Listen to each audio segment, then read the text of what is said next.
rue murmure quand la colère revient.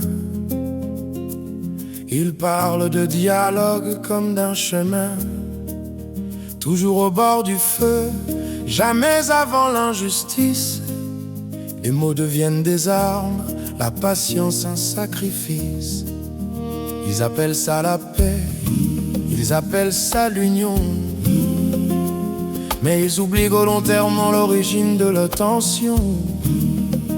Car on ne dialogue pas sur un droit confisqué, on ne négocie pas ce qui a été violé.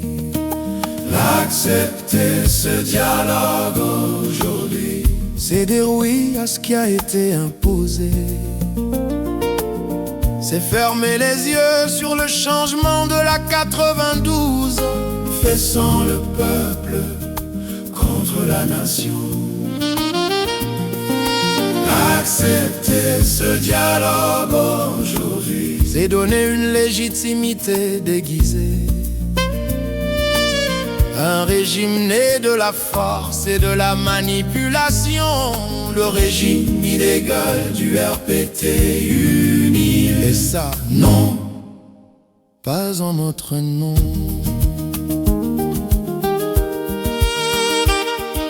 Ils veulent un accord pour assurer l'extérieur, pour maquiller la crise, pour calmer les observateurs. Des photos, des signatures, des sourires forcés, pendant que la vérité reste bâillonnée. Et le peuple apprend, le peuple relie les points. Il sait que le silence d'aujourd'hui devient la chaîne de demain.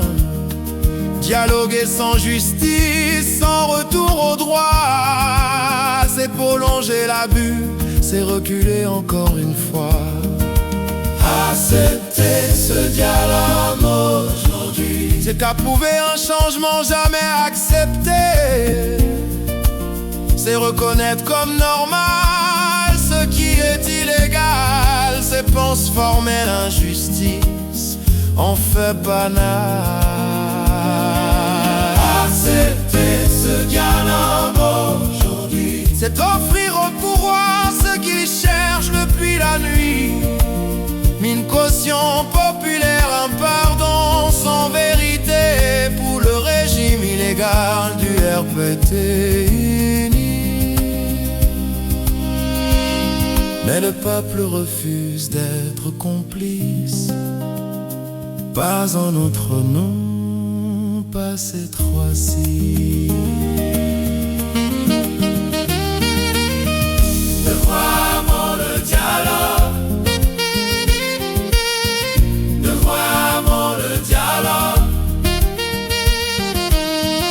la vérité avant les accords,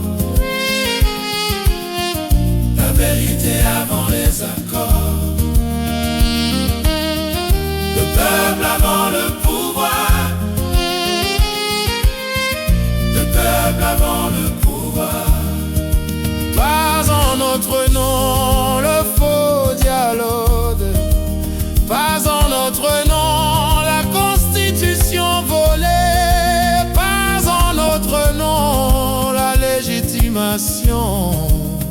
d'un régime imposé sans consentement. Debout, conscient, unis sans peur, le Togo parle avec sa mémoire et son honneur.